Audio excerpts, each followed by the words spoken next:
Hey everyone, welcome back to Dev Radio. We're here talking to cloud solution architects who are doing really amazing things with the Azure platform. Today, I got Nills Franssens, who's been really doing some amazing stuff with Azure Private Link. And Nils, after talking to you, it feels like not a lot of people out there really know what Azure Private Link is. So, if you just had to tell everybody what Azure Private Link is and why it's important, what would you say to people? Because I definitely want them to hear the same cool stuff I've been hearing.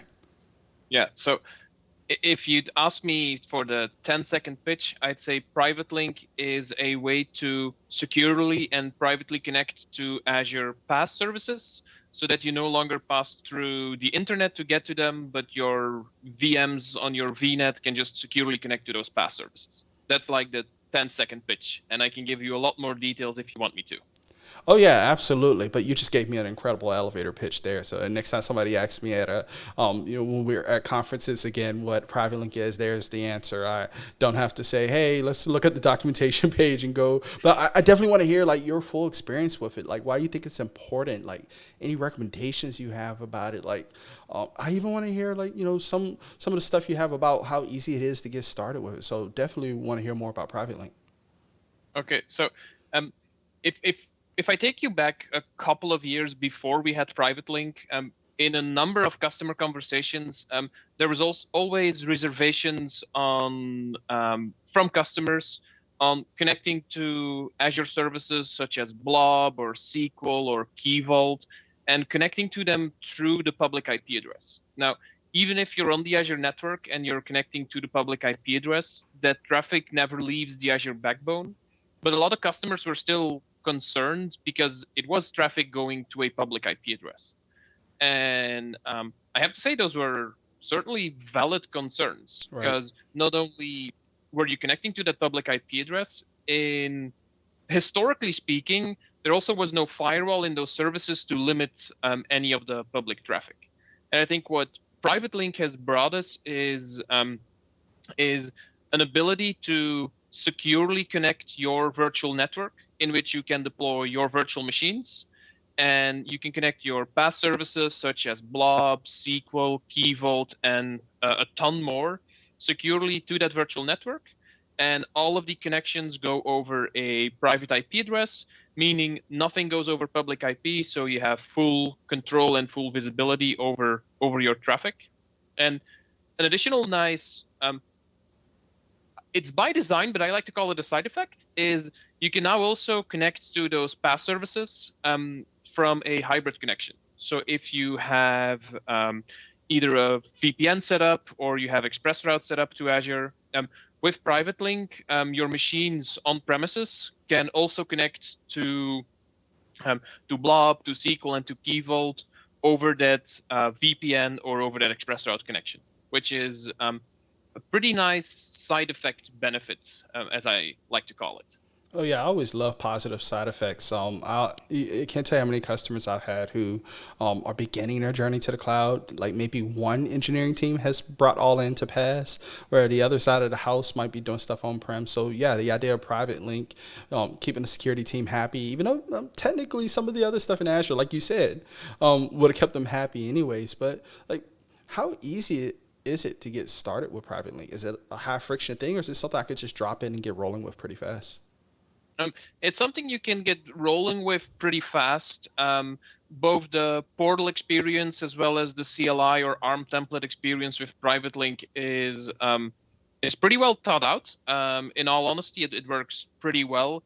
I think the only piece of friction that I've seen with customers from time to time is DNS configuration, because and the reason I mentioned DNS is you're changing the actual um, DNS entry, or you have to change the actual DNS entry in your network to reflect that your traffic going to Blob is no longer going to that public IP address, but it's going to that private IP address. And that has created a bit of friction with customers.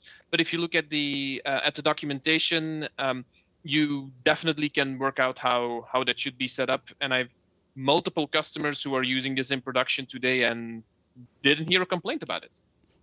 Yeah, that's always good when you don't hear complaints.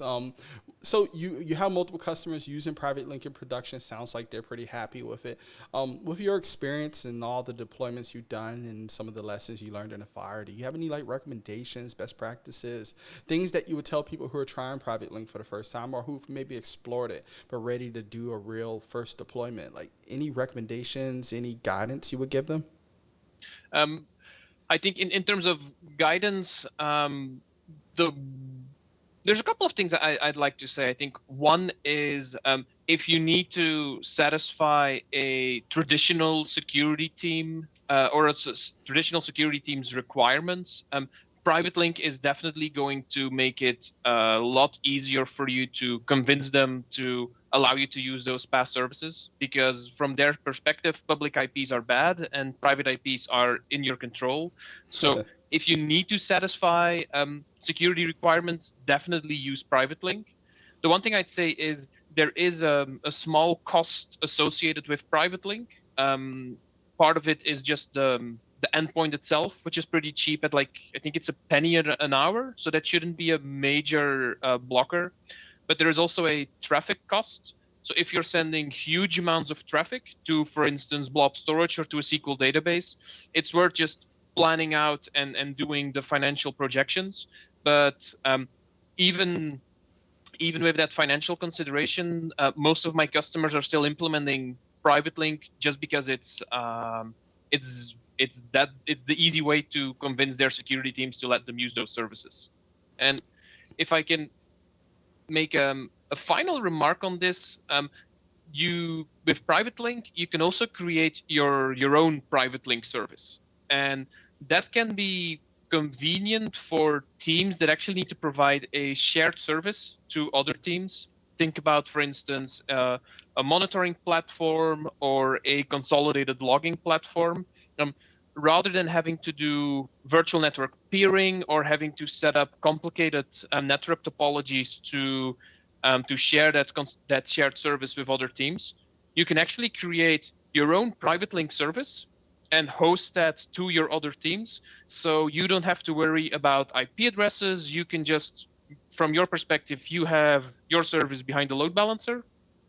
Your other teams create a private link endpoint, and you don't have to worry about IP address assignments. You don't have to worry about VNet peerings. You just have that private link, and that's a very easy way to offer those shared services.